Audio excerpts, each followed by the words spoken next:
My name is Scott Farah, and I am the author of the Independence Program. For background on myself and my story and the program, certainly go to our website, independenceprogram.training, and take a look. So today I'm going to talk about credit. Now, credit is extremely important to not only business people, but also to individuals. Without good credit, it's difficult even getting a lease today. And if you're owning your own business, it's vital that you have good credit. So we're going to start with some basics about credit, and then we're going to move into how the scoring system works, and then what you do to correct or improve your credit. One of the first things that you want to be careful of is people or entities that volunteer to fix your credit for a fee. Generally, they do this in two different ways. One is called piggybacking, and one is called disclaiming. So piggybacking works like this. I have poor credit, and a person who is not related to me, who I'm not in business with, they have good credit. And they add me to their credit cards and stuff for a fee. That is, quite frankly, against the law. You're committing a fraud there. The second way that some of these companies do is what's called disclaiming. So let's just say I have some bad things on my credit report, and I write a letter to the credit bureau and I say, this is not mine, when it truly is. Will it get removed off the credit report for a short period of time? Yes. But again, you're doing something that's not appropriate. So stay away from those.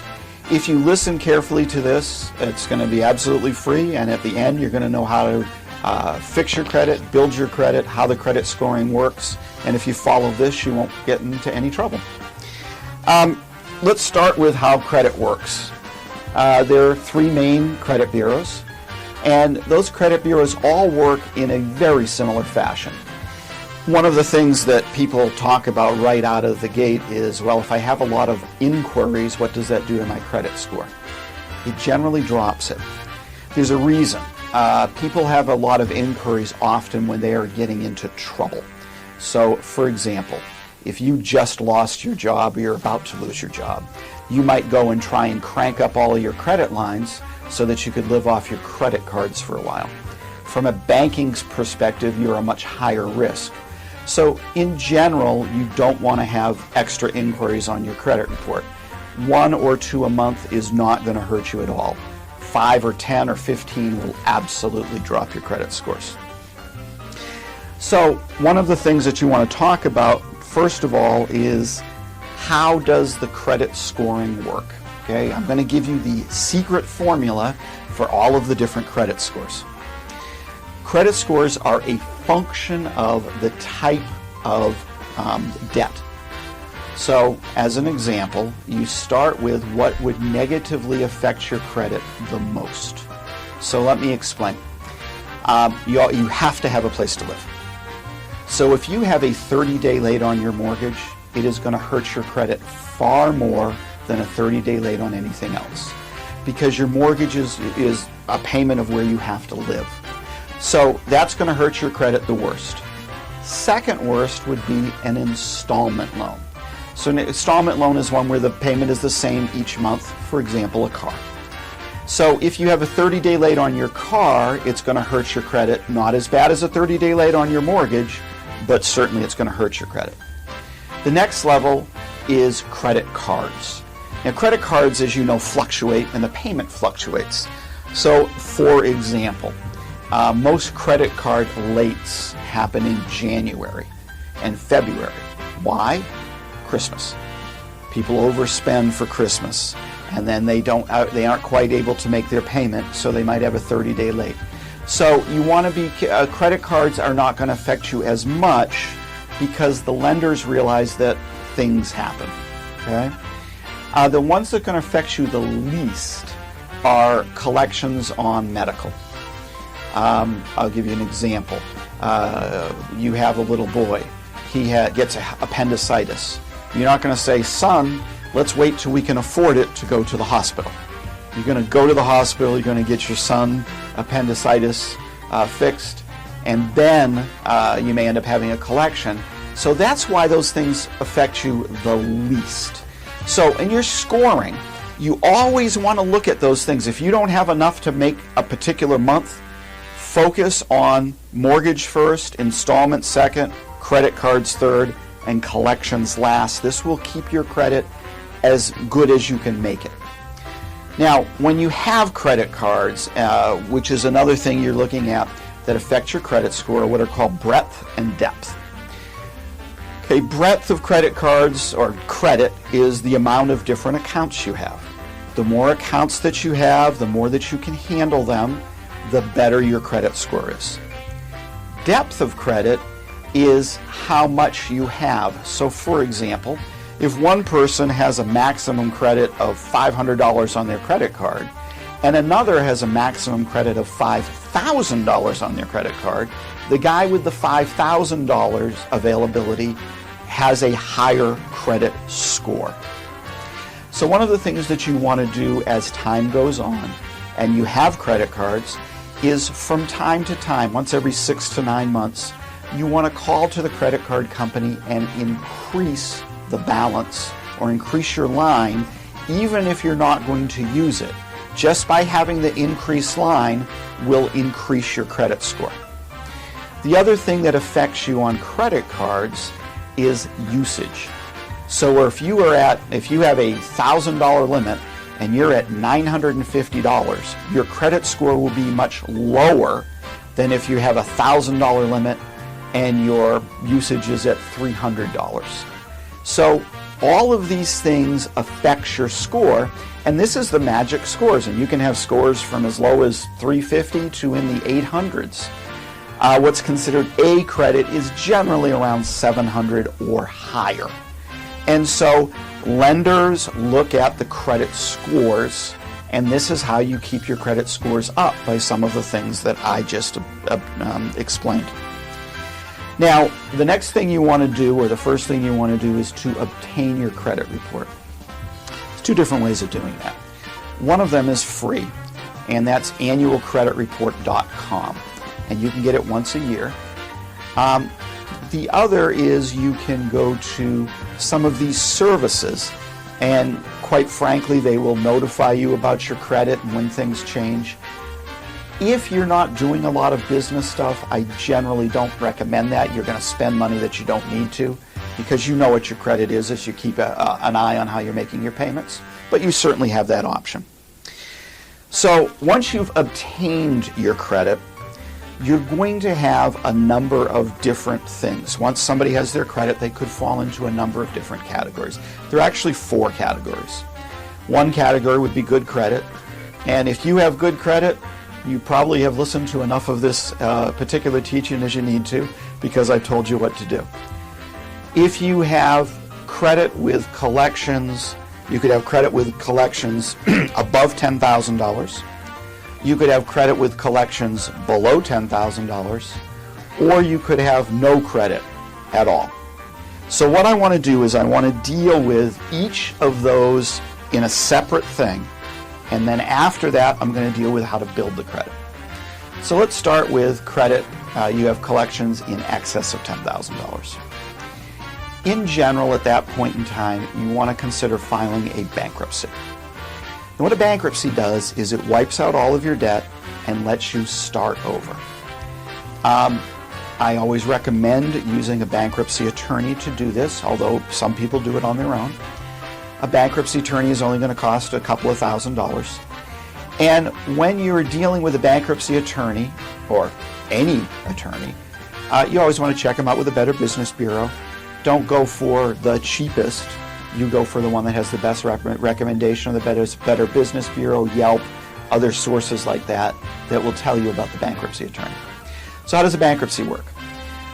A bankruptcy, you put all of your debt and you take and your income, and the bankruptcy court will determine what you may or may not have to pay back. So for example, you might have $50,000 worth of collections, and the bankruptcy court may determine that you have to pay back 10 cents on the dollar over the next 3 years. And that determination is a function of your income and a function of your assets. Okay? So that's how the bankruptcy works in big broad strokes. So if you have, again, collections above $10,000, you want to look at a bankruptcy. Now, once you have completed your bankruptcy, you are a fresh start with one huge caveat. If a person with good credit has a 30-day late on a credit card, it might drop their score by 10 or 15 points.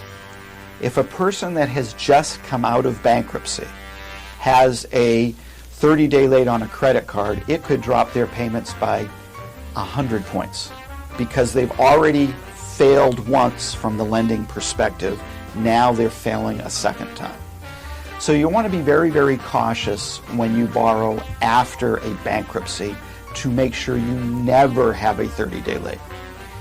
In general, if you make all your payments on time, if you build up some credit, within 2 years after a bankruptcy, you can be back into 700 scores and be back to a normal credit. All right, now let's deal with the second category. You have collections, but they are less than $10,000. Here's how collections work. If a person is behind on, let's say, their MasterCard, in general, the bank is not going to try and collect. Instead, they sell this unsecured debt to the market, and they generally sell it at between 1 and 3 cents on the dollar. So, for example, for every $100, they might pay 2. Now, it's real important that you know this, because you can use this to your advantage to try and fix your credit if you have under $10,000 in collections. Here's how. You know up front that let's use a $1,000 debt. You know up front that they paid around $20 for that. So you can negotiate a discounted payoff. And here's how that would work. This person calls, they say you owe $1,000, pay us, and they threaten and all kinds of stuff. They threaten to go to court and everything. They're not going to do that for $20 that they spent. Okay? So you go back and you say, look, I'm willing to pay you $150. And they argue and hem and haw, but they finally agree to accept the $150 as payment in full. Now this is where you have to be careful. You have to get it in writing, because some collection agencies are very unscrupulous. They'll say on the phone, oh yeah, send us the $150. You send the $150 in, and then they come back and say, oh, you still owe the rest of the money. Okay? So what you want to do is you need to get it in writing from the credit bureau, and they always say you have to do it within the next X number of days to make this offer work. Forget it. They paid $20 for it. Okay? All they care about is getting a return on their money. So you get it in writing from them that they are going to take $150 as payment in full. Then you send it out with a check, preferably a certified check, that shows here's your $150, here's the letter, and you retain a copy of all of that. If by the end of 30 to 60 days they have not put on your credit report that this is paid in full, you can send in this documentation to the credit bureaus and they will mark it as paid in full. So it's a way that you can get out of your situation if you have less than $10,000 in collections, as opposed to a bankruptcy is usually more efficient if you have more. Finally, the fourth thing is if you have no credit, and that's fine too, it just means you have to establish credit. So now we have all three of these situations at the same level. A person has filed a bankruptcy and now they're at zero. A person has negotiated discounts on all the debt that they own, now they're at zero. They have no credit, now they're at zero. Everybody is at a level playing field. So how do you build your credit? Well, there are a number of ways. One of the easiest and quickest is what's called a secured credit card.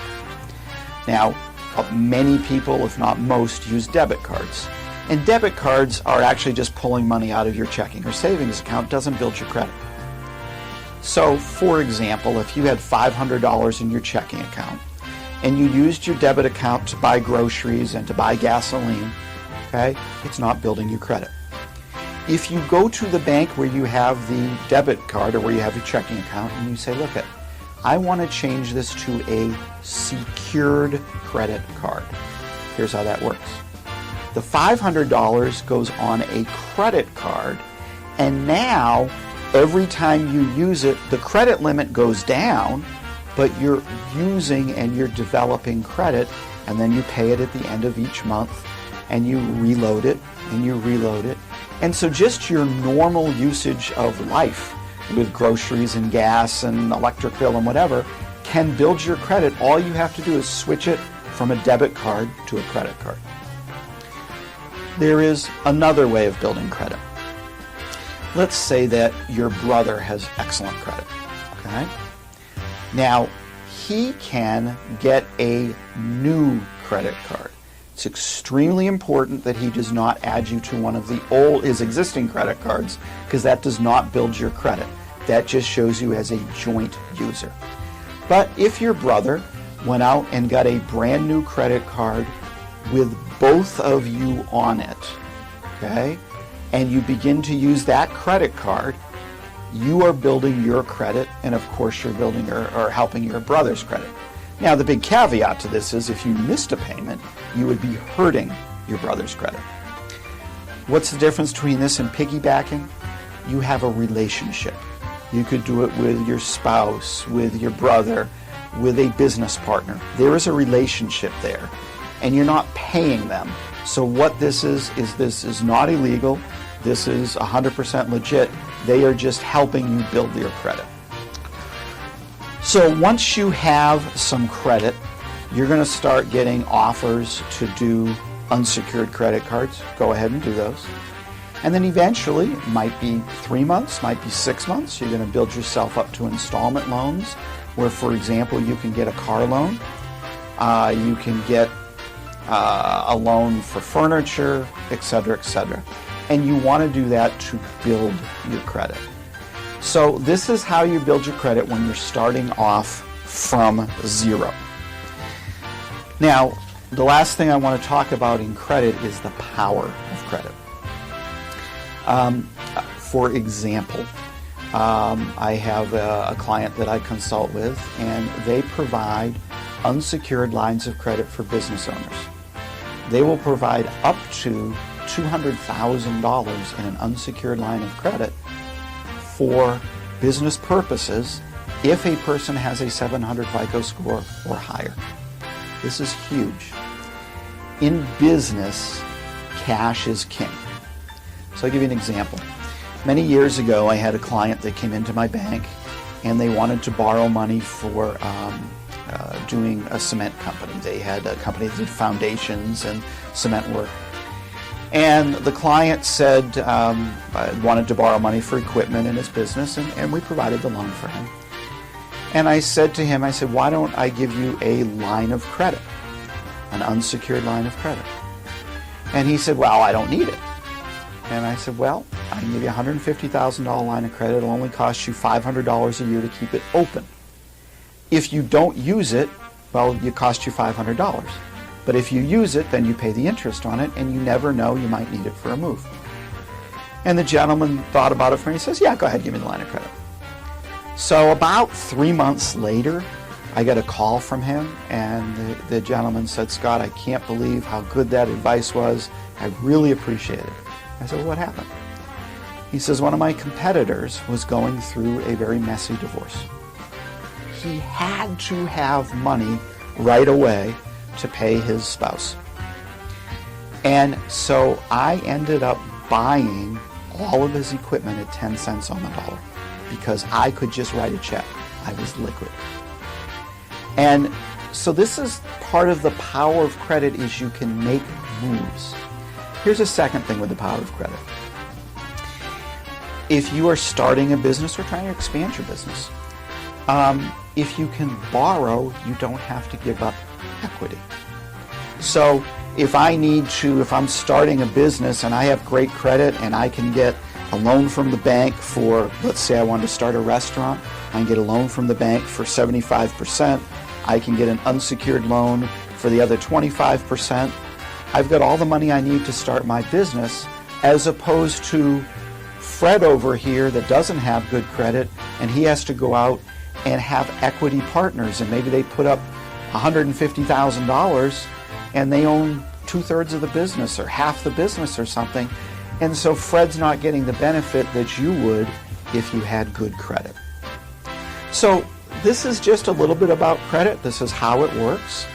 If you'd like to know more about credit or like to know more about the Independence Program, please feel free to visit our website, independenceprogram.com.